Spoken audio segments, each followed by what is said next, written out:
Well, hello, Toowoomba. Welcome to This Week in These Crazy Times, which is also episode 8 of the Talkin Toowoomba Podcast, coming to you again from self-isolation.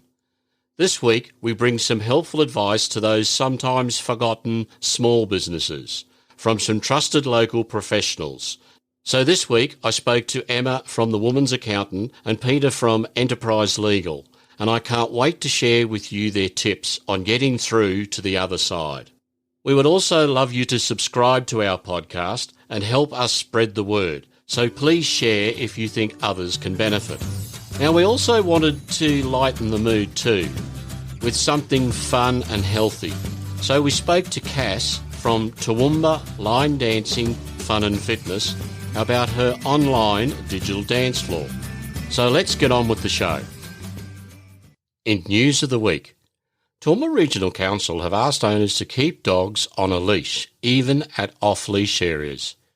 There have been recent incidents that have seen loose dogs approach patrons, testing the ability of their owners to practice social distancing.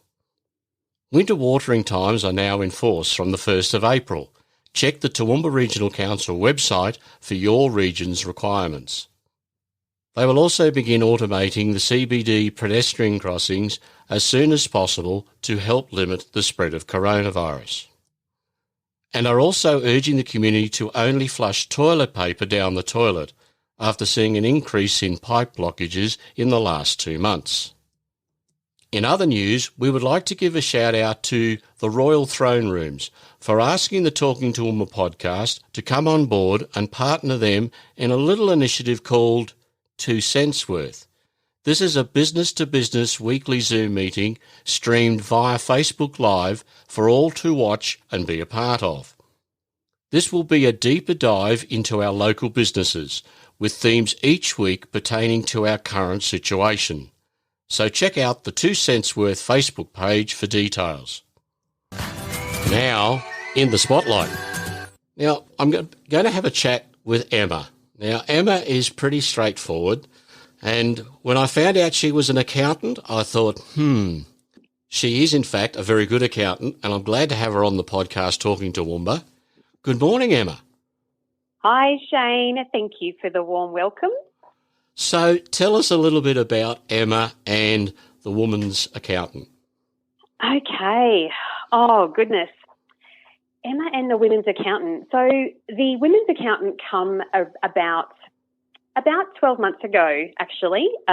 We had recently moved to Toowoomba, and I was looking at, what was already here and what I could offer. So I took a look at my own database, and funnily enough, I work with a lot of women in business, and so that's how that come about. But I have been in public practice now since 2006, and I run my business with my husband, Mike. Now, I've been poking around your website, and the first thing I saw when I got to your homepage really I enjoyed, and I'm going to read it out directly from your website: a refreshing, straightforward approach to business minus the BS. And I know that the BS doesn't stand for Bass Statement. No, it doesn't. It doesn't. Look, I have always been described as a square peg in a round hole, and when people like you who find out what I do, they're often a little bit taken back that somebody as probably extroverted as myself could be a bean counter. So yes, no, I don't do fluff. I don't do small talk, and I'm pretty much a straight shooter. So you're obviously passionate about this. What's the best part about your job? That's a tricky question.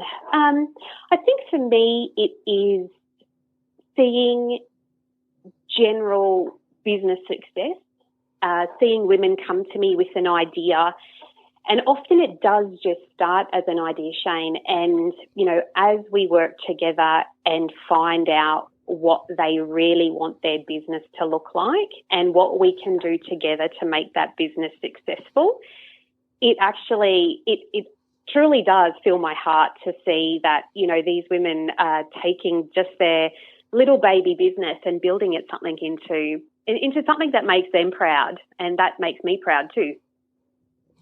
All right, so we all know we're in difficult times at the moment, and it's nothing like any of us would ever have dreamed of or anticipated. So can I ask you if you could come up with us 5 tips for evolving your business and coming out post the corona with a better version of your business? Absolutely. So I like to refer to that as version 2.0 of businesses. And like you said, the whole coronavirus thing has turned small business on its head.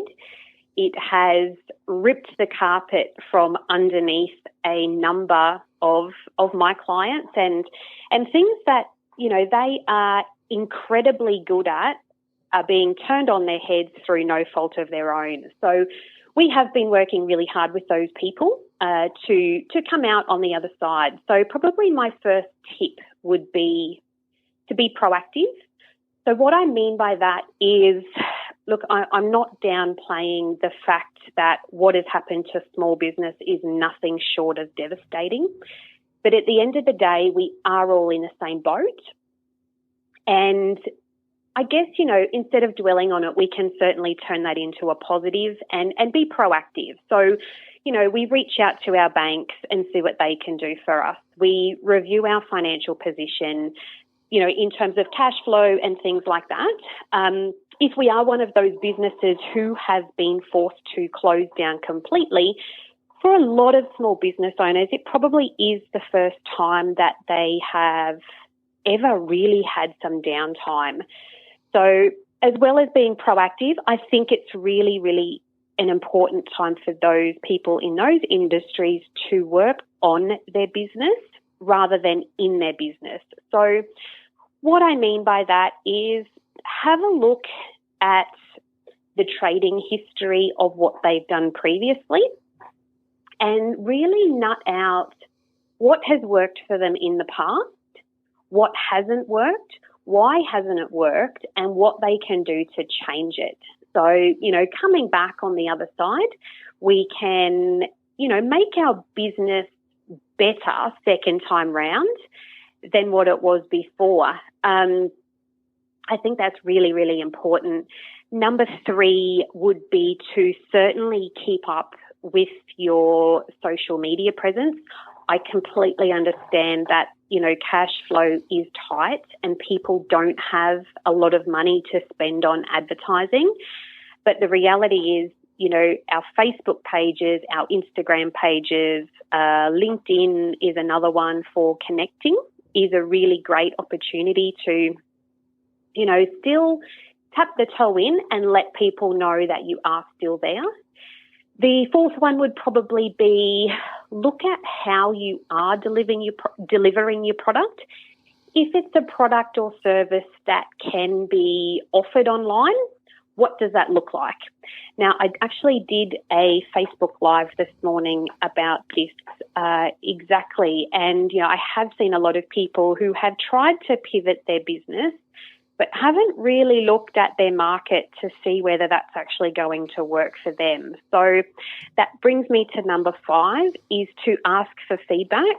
So what I mean by that is to, as your business changes and we change the way we do things, ask your customers, ask your clients how they would like that service delivered if it's possible. We're seeing lots and lots of people in the restaurants and cafes who are now doing delivery services. We're seeing people who would normally have face-to-face meetings do them via Zoom, do them via phone calls, all of those kinds of things. And most importantly is to think outside the box. When you are doing that, often solutions come from other people outside of your business. Sometimes you can get so caught up in running your own show and thinking you know what people want. But if you just take that step back and ask the people who you're dealing with, they'll often come up with a solution for you anyway. Now, just on that point of the support that I know you've been offering, you've established a Facebook group. Can you tell us about the Facebook group, and for those who aren't aware of it, how they can get involved and get some assistance through it? Yeah, sure. Sure. So that is actually attached to my Facebook page, Emma Bowdler, the Women's Accountant. The group is actually called Kick-Ass Women Doing Business. Now, that kind of just started, it was probably about 4 months ago now, just as a little support network of women in business who, just wanted a little bit of guidance. And pre-corona, I think we had maybe 100 people in there. In the last 3 weeks, that has grown to more than 400. And what I am doing in there, I realise that I am a little bit different in the accounting space to what a lot of other people are doing. But what I am doing in that space is taking the government stimulus packages that, Scotty and his marketing team are delivering every 3 days and putting them into no fluff terms that people can understand, and then have a look at how they might relate to their business.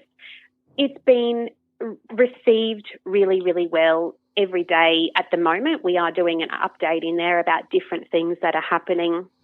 We're discussing, you did just ask me about my 5 tips for small business. I do cover those as well about, what I'm seeing with my clients and how that might be able to extend, I guess, to the broader community. Now, I need to let you know that page, that group is not just restricted to my clients. That is open to anybody who is looking for support, asking for feedback, and you can literally just join. It does need an admin approval because I don't want to be spammed with all kinds of people in there. But, if you are genuine business person looking for some business support, you can certainly request to join that one and join in the conversation. Now, when I have guests on the podcast, we often chat about different things, but there's always two questions that I throw at my guests. So are you ready for this? Oh, goodness. Depends what they are, Shane. Oh, they're not that bad. Come on now. If you could have dinner with anyone in the world, dead or alive, who would it be? Oh. No? Does it only have to be one? It's funny you should say that. Peta did the same thing with me this morning. She ended up with 2, but go on. Really? Okay, so my 2 would be probably Michelle Obama. Her resilience through everything that they've been through in America has been amazing, and I just think she handles herself amazingly. And the second one would be Rebel Wilson, because I just think she's hilarious. I think her and I are kindred spirits. Oh, I love it. I love it. Now, on a back to a serious note, or semi-serious. What's your favourite thing about Toowoomba? Favourite thing about Toowoomba? Look, I'm really community-minded, so I think just their general community, everybody is generally really warm and inviting. We have some of the best coffee shops in Toowoomba, and I will plug my favourite here, which is Pizza and Pie Co. in Margaret Street. But yeah, between coffee and the community, I think, it's a pretty good place to live and to raise children. It's interesting you should say that. The number of guests who have very similar views is amazing. And I mean, that's one of the reasons why I've come back to Toowoomba. So yeah, it's an awesome place to live. It sure is. We are very, very lucky. Well, Emma, I want to thank you for coming on this morning and chatting with us about the challenges that businesses are facing here in Toowoomba during this time. Appreciate your time. Appreciate the fact that you're also out there in the community trying to help everybody through this difficult time.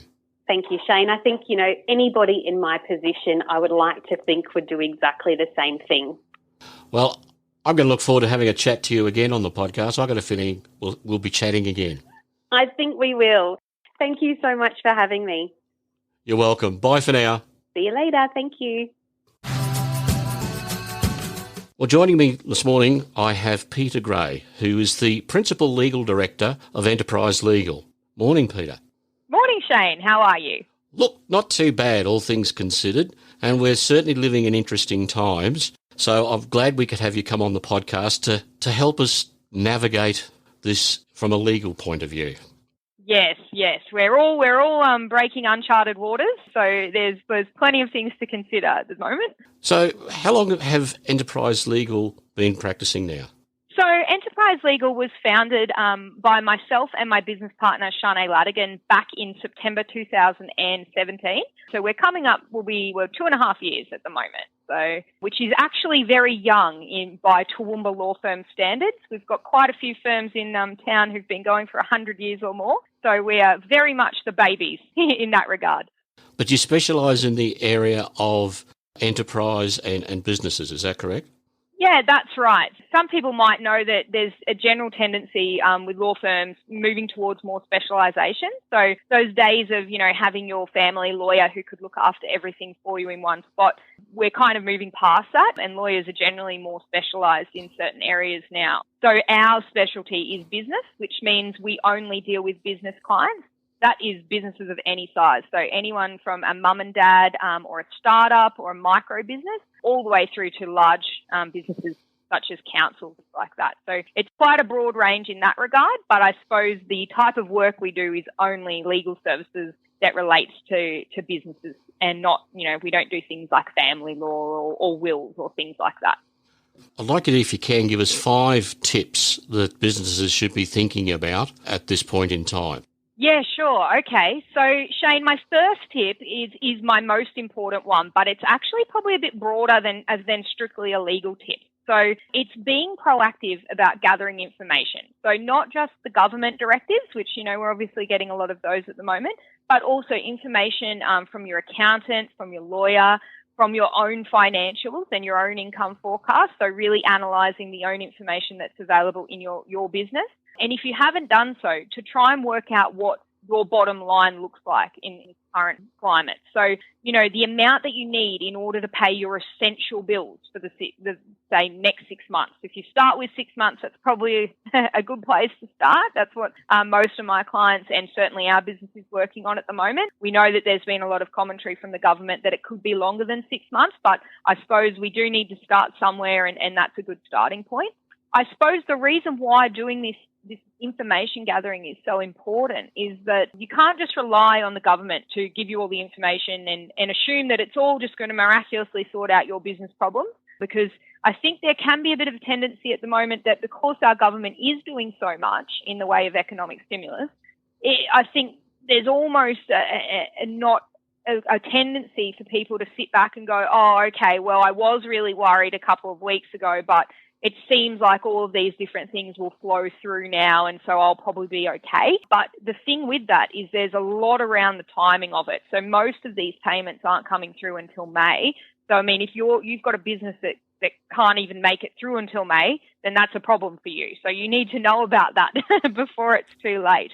So when these major changes occurred 2 weeks ago, Shanae and I literally went back to the drawing board and critically analysed every detail of our business. So every item of expenditure, every source of income, every type of client and the work and what impacts that COVID-19 was going to have on them, because there was obviously no point for us to continue marketing certain legal services and products to, say, for example, around leasing, because no one's going to be leasing a new building in the current climate. So it's really, you've got to make a decision then to put that on pause and focus on other areas.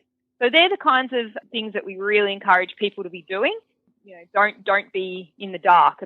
Yeah, I think the important thing is make sure you keep your finger on the pulse, isn't it? That's right.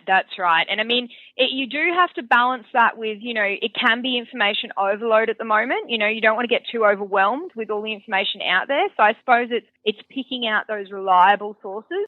So another tip I have is the reason to get all that information together then is so you can make decisions to help keep your business viable. And you can't make those decisions in an informed manner unless you've done that first step of really analysing, where your business is sitting in light of everything that's happening. So a lot of these decisions around staff, trading hours, negotiating maybe different terms with your suppliers, contacting landlords, they're all legal decisions to make, but you need to have done that groundwork of gathering all the information first so that you're well informed in making them. And then the second tip that we're certainly encouraging our clients is be informed, but then don't worry if you make those decisions relatively swiftly.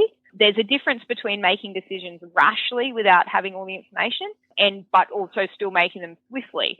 Because again, in this very rapidly changing environment we're in, certain legal decisions that maybe, we would encourage clients to take 2 to 3 to 4 months to make, we do need to condense that time down at the moment. We do need to make swift decisions to try and help businesses stay afloat.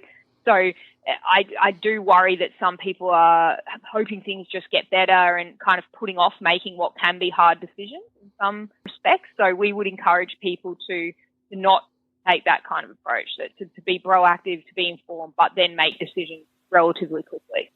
I was just thinking, listening to you say that, it's almost like the easy decisions, you obviously make those because you think, that was easy, I can move on now. But realistically, to come out the other side of this in the best possible shape your business can is to not even I shouldn't say not think about the easy decisions, but actually go for making the hard decisions first. Save the easy decisions till you need a little bit of a break perhaps from it all.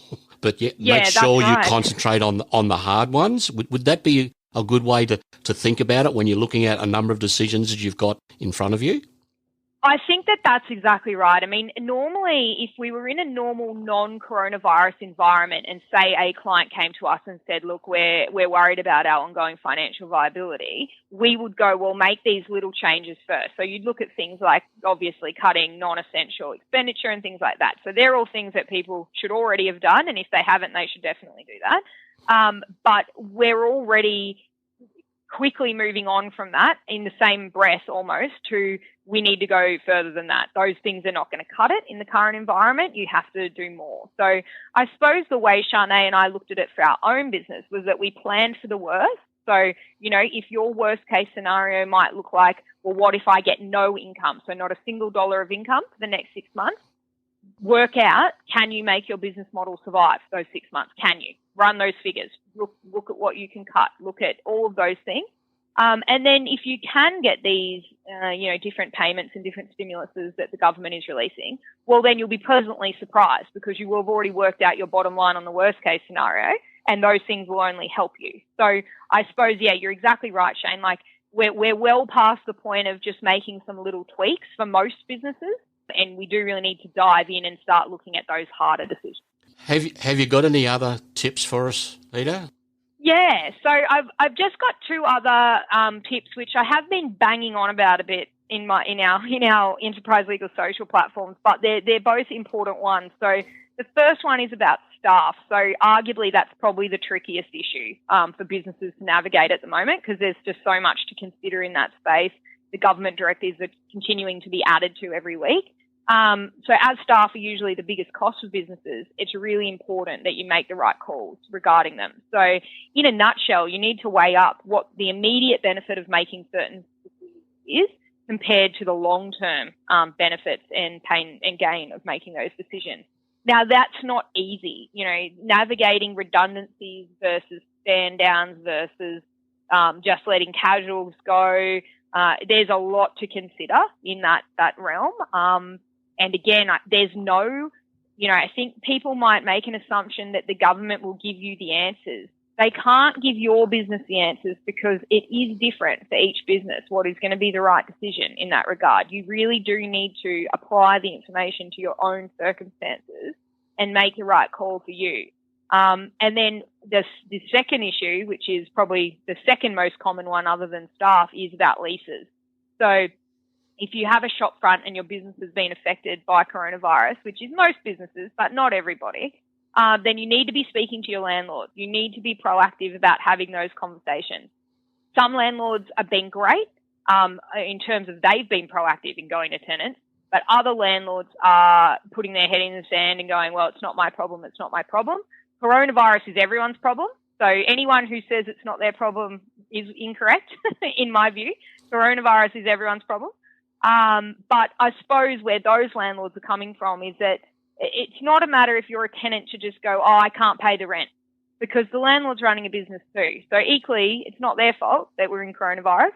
So you need to work out what you can actually afford to pay as a tenant, or what else you might be able to offer your landlord in a non-financial way. So, for example, agreeing to extend the lease term. Landlords always want to make sure that they've got tenants locked in.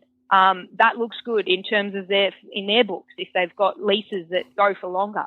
Offering them services or products on a contra basis. So, maybe you run a hotel. Well, maybe you tell your landlord, look, you can come and stay in my best room ever after this is over at no cost. Get creative. Think about what you can put on the table, because negotiations are a two-way street.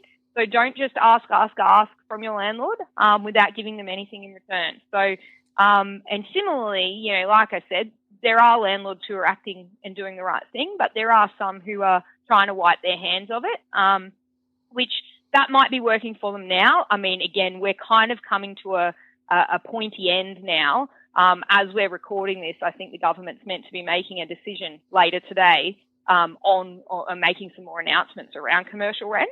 Again, I think there's been a bit of a mentality that there's going to be a lot of detail around that. I remain of the personal view that there's not going to be as much detail as people might necessarily think, because again, these issues are on a case-by-case basis. You need to work out what is going to work for you and your landlord and your tenant, rather than expecting that there's going to be some broad brush approach adopted by the government. So they're probably all of my tips. Hopefully there was something useful in there. I'm sure there were lots of good tips there. Thanks very much for your time this morning, Peta. No worries, Shane. Thank you for having me. And look, there's two questions I always like to ask my guests, and I'm not going to let you off the hook or make it any different for you, okay? Yes. But if you could have dinner with anyone in the world, alive or dead, who would it be?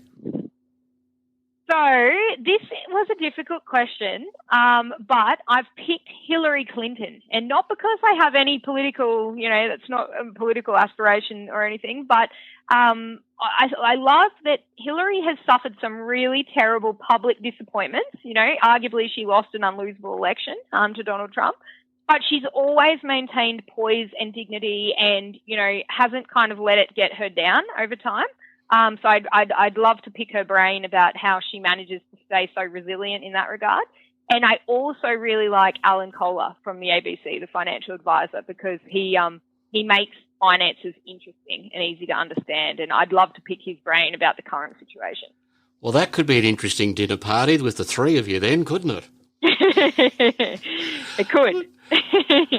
And the other question I ask all my guests is, what's your favourite thing about Toowoomba?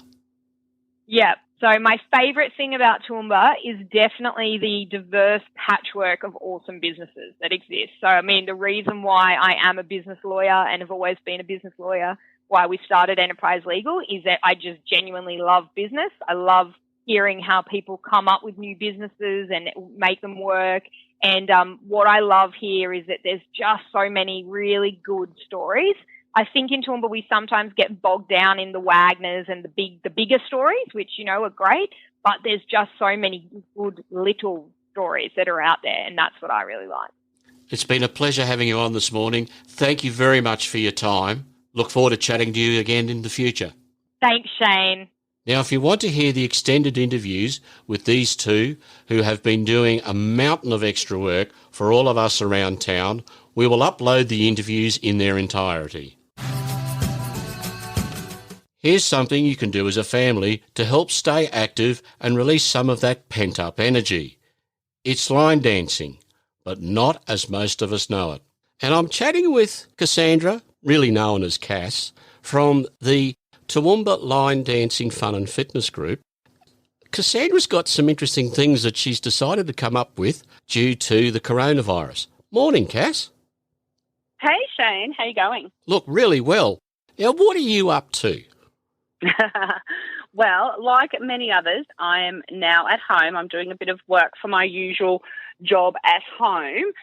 In regard to Toowoomba line dancing, fun and fitness, we used to get together 4 times a week, and obviously that has not been possible in the last couple of weeks. I found my calf muscles getting a bit soft, and I found myself going a little bit stir crazy, not catching up with our wonderful dance community. So I decided to go online. Everybody's going online, takeaway, shops, retail, everyone's going online. I thought, how do I get online?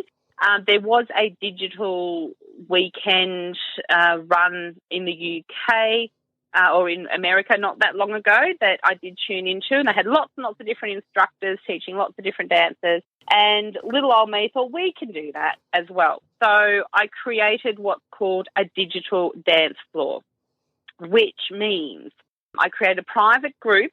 So if people want to be part of it, they need to get on that private group and request. There's a small amount to pay, but that gives you basically access. You go into that group every Tuesday night, Wednesday night, and Thursday morning, and you tune in with the entire family, with your cat, with your dog, with whoever may be at home, and you get to watch me instruct dancers, and then we put the music on and dance the dance that we've just walked through. So last night was our very first night. We go again at 6 o'clock tonight. So that's kind of it in a nutshell. We have a digital dance floor. Okay, so this is happening on Tuesday nights, Wednesday nights, and then again Thursday mornings. Is that correct? Yes, yeah, because that's sort of loosely when we usually dance. And look, our first night was hilarious. I had comments coming through where people had blown a plugger because obviously I didn't tell people the correct footwear to wear. I had other people messaging that they will obviously require a bra for next time. We had people whose children were laughing at them but then joining in and having a fantastic time. We had people dancing with their cats. So my dogs actually appeared on stage a couple of times because the dogs couldn't understand who I was talking to because I was talking to an empty room. So the dogs kept coming up on stage thinking I was talking to them. And I had one lady send a photo in of her cat actually attacking her TV screen, attacking my dogs, which were on stage. So, look, all sorts of shenanigans. We're a very, very casual group anyway. We get up to a bit of mischief. And, look, we need to still be able to channel that mischief and those shenanigans in the comfort of our own home. So we will do it for as long as we're told that we can't all get together. Okay, so now you said Tuesday nights for beginners, right? Yes. What about someone like me that's got 2 left feet? Do you have a night for them? We may have to create a special night. No, we won't. No, Tuesday night you'd be 100% fine, Shane. And look, some of my more experienced dancers, I do need to apologise because we are going right back to basics. I also see this as a really good opportunity to expose the world of line dancing. People still have that stigma a little bit about, thumbs in pockets and yee-haw, and only doing it to really old country music. We're not like that at all. What, I don't have to put my thumbs in my pockets? No, you actually don't. You can put your thumbs wherever you want to. You can wave them around. I'll leave them in my belt loops, I think. Yeah, that's where I'll put my thumbs. You can definitely do that. I walk through the dances 4 counts at a time. Then we add another 4 counts. So we've got 8. We can only count to 8. That's as far as us line dancers get. Thank goodness for that. 7, 8. Yes, we don't go too complicated. But look, we do it to lots of different music. Yeah, I'm seeing this as getting new people exposed to it. The thing is, Shane, is just to get out there and have a go. Like, we're not professional dancers. We're not, we don't compete. It's literally fun and fitness. And, we have a ball doing it. So if you like good tunes, and it's just about getting up and moving and having a good time during all this craziness that's going on at the moment. All right, Cass, thanks for the chat. Catch up with you again soon. Bye for now. Thanks, Shane. Cheers. Bye. See you on the dance floor. Okie dokie. Bye. This is What's On. What's Online. Daily Monday to Thursday from the 6th of April to the 9th of April at 10 a.m. and again at 2 p.m. a 1-hour Zoom virtual co-working with Canvas Co-working. Free and anyone can join in. Monday the 6th of April at 10 a.m. Grand Central's Facebook page hosts At Home with Cleo. Watch and listen to popular Cleo the Clown story time. Monday the 6th of April, Visible After 40. Weekly virtual get-together from 7 p.m. Tuesday, April the 7th, Facebook Live Business Get-Together, brought to you by 2 cents worth. 9 a.m. to 10 a.m. on their Facebook page and via podcast if you miss it. Check out all these online events on Facebook for further details. Farmers Markets. Saturday, April 11 at Cobb & Co. Toowoomba's Farmers Markets, food stalls only from 7 a.m. Orders can now be placed online for quick pickup. Sunday, April the 12th, Toowoomba PCYC Markets food stalls only from 6 a.m. at the Toowoomba PCYC. Well, that's it for another show. Thanks to our supporters, Toowoomba Chamber of Commerce and 2 cents worth. We look forward to you tuning in again next week. So until then, stay safe. See you around, Toowoomba.